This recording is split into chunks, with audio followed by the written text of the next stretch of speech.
К началу войны Газпланом была создана сеть территориальных представителей, уполномоченных Газплана, свободных от ведомственных и местнических интересов, успевших за 2 года работы изучить хозяйство на своей территории, знающих специфику расположенных на ней производств, вне зависимости от ведомственной подчиненности этих производств. Да простят меня фронтовики, но главной битвой начального периода Отечественной войны была эвакуация. Никто и никогда не перевозил тысячи предприятий за тысячи километров. Никакого заранее составленного детального плана эвакуации, насколько мне известно, не было. Надо было быстро решить, куда перевозить заводы, быстро их разобрать, перевести, разгрузить и запустить на новом месте. В процессе неизбежно возникали ошибки. Иногда немцы наступали так быстро, что оборудование грузили, не дожидаясь решения, куда именно оно поедет. Плюс что-то терялось в пути. А куда доедем, бабушка? Маршрут с точностью еще неизвестен. Он известен. А куда поедем, куда поведет звезда? Хорошая звезда, Вифлеемская.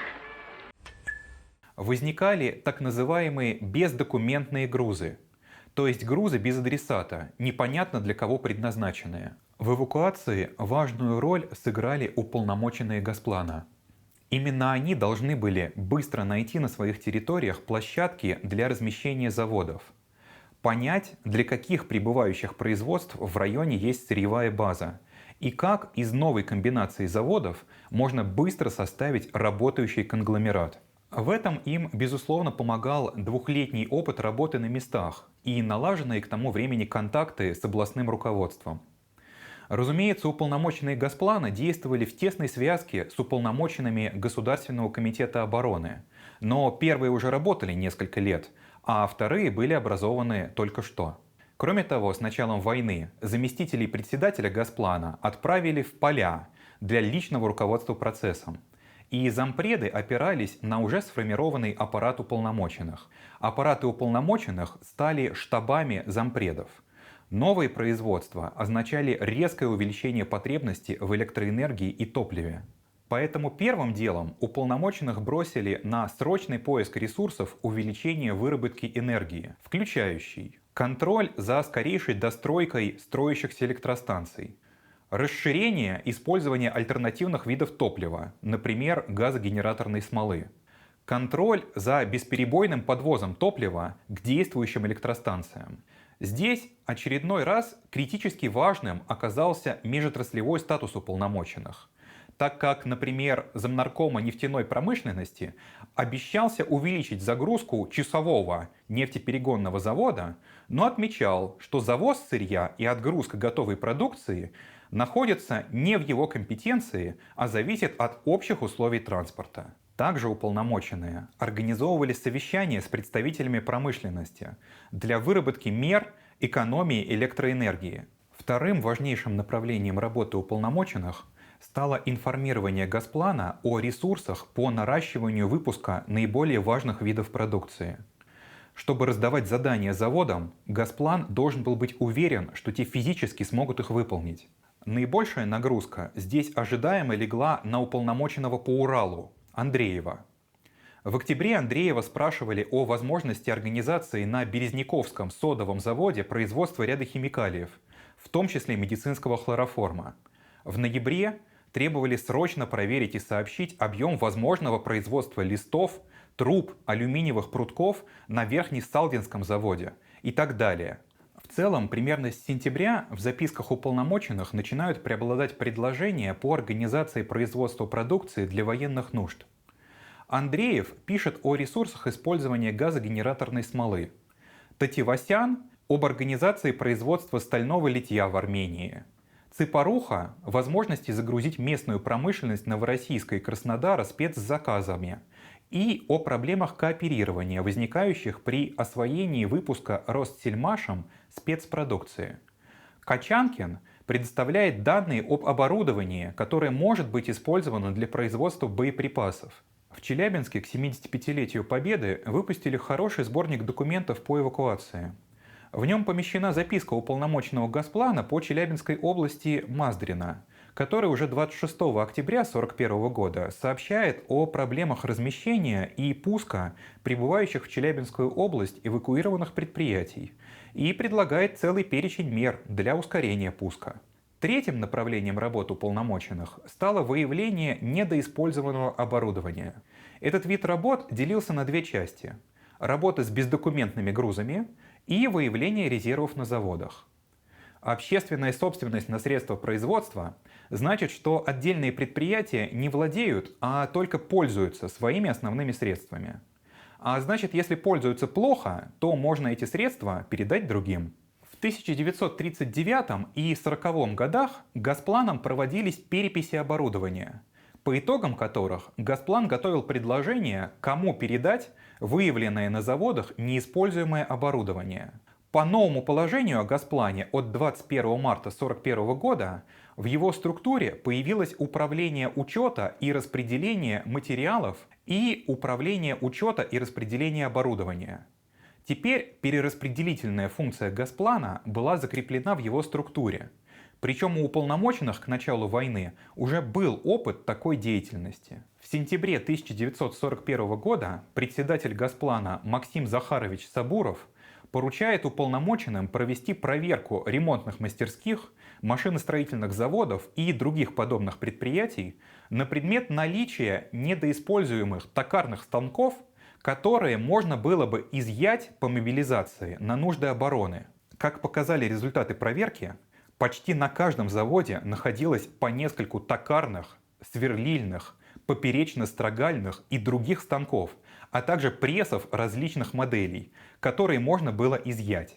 Всего уполномоченные за пару недель нашли 230 металлорежущих станков и 51 пресс, которые можно было без ущерба для производственной программы предприятий передать для военных нужд.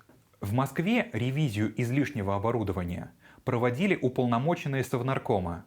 Московская кабельная сеть представила перечень ненужных ей запчастей и кабельной продукции, захламляющей склады, состоящий из 271 вида оборудования количеством от 1 до нескольких сотен единиц. Завод «Сварз» имени Кагановича сообщил о 8 станках, не загруженных существующей производственной программой. На заводе детских велосипедов нашлось 9 станков и пресс.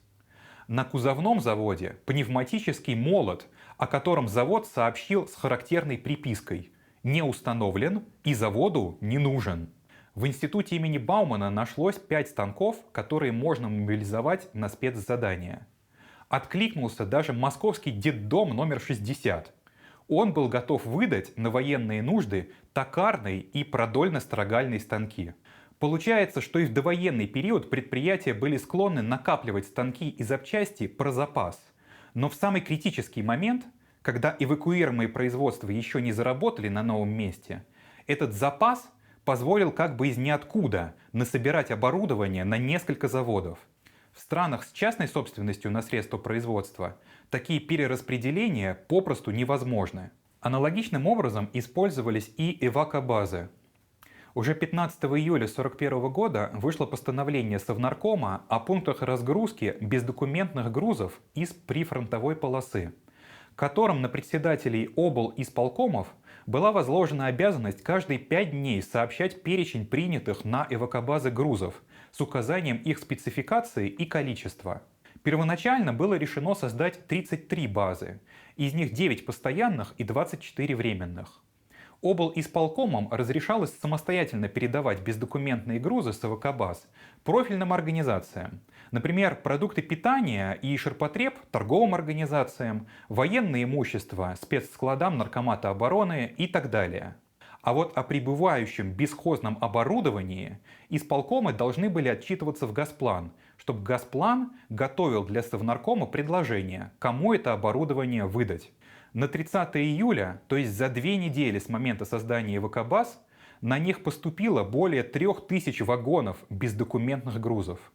Эвакобазы не успевали писать справки в Госплан, а Госплан не успевал эти справки обрабатывать.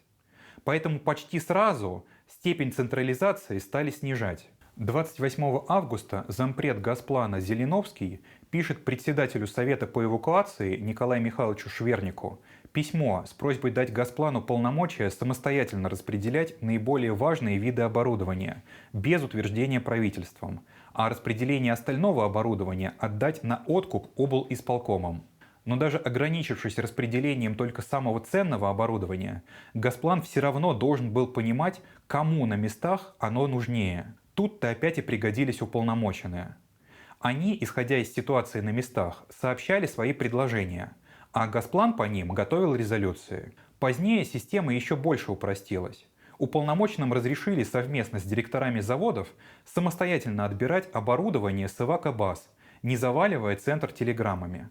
Создав в предвоенные годы аппарат территориальных контролеров и обучив их быть не только контролерами, но организаторами производства, людьми, которые помогают, а если надо, заставляют предприятия разных наркоматов кооперироваться и знают производственные возможности этих предприятий, Госплан, сам того не сознавая, подготовился к эвакуации промышленности и ее скорейшей мобилизации. Более того, была найдена формула, обеспечивающая одновременно жесткость целеполагания и гибкость стратегического управления. С наступлением перелома в войне уполномоченные организовывали восстановление хозяйства в освобожденных от оккупации районах, а позднее в освобожденных странах Европы. Отбирали оборудование для вывоза по репарациям, а с наступлением мира изыскивали ресурсы для скорейшего восстановления хозяйства.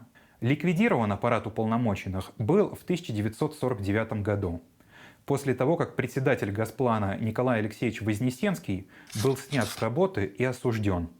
Официально за принятие недостаточно напряженного плана и пропажу еще в военный период секретных документов.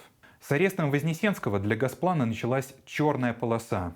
За 15 лет с 1949 по 1965 годы в Госплане сменилось 10 руководителей. Его дважды разделяли и сливали.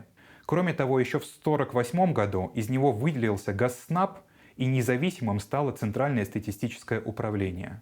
Историк Вячеслав Некрасов считает, что Николая Константиновича Байбакова на Госплан назначили именно в силу его малого аппаратного веса, чтоб не мешал. Лишившись глаз и ушей на местах, аппаратного веса, части функций, многих сотрудников и частично накопленного опыта, Госплан к 60-м годам занял в советской политической системе ту относительно скромную позицию, на которую Байбаков и жаловался в своих мемуарах. По словам члена коллегии Госплана Владимира Викторовича Косова, Байбаков уже после того, как они оба из Госплана ушли, извинялся перед ним, что был не в состоянии продавить большинство дельных предложений своих подчиненных. Уже когда я не работал в Госплане и Николай Константинович Байбаков не работал в Госплане, мы на проезде Владимирова работали, я в контуре, а он в другом месте. И он мне говорит: я понимаю, что вы, его ближний круг, могли иметь ко мне претензии. Вы все время говорили мне важные и нужные вещи, а я ничего не мог сделать. Конечно, уполномоченные Госплана не панацея и не единственное отличие 40-х годов от 80-х. Но их история показывает, что плановая экономика в принципе может быть гибкой и достаточно информированной. Было бы желание. Друзья, многие из вас спрашивали, когда же я наконец напишу книгу о советской экономике. Хочу вас обрадовать. Я заключил контракт с издательством и пишу книгу под рабочим названием «Неполная история советской экономики». Ждите в середине 2021 года.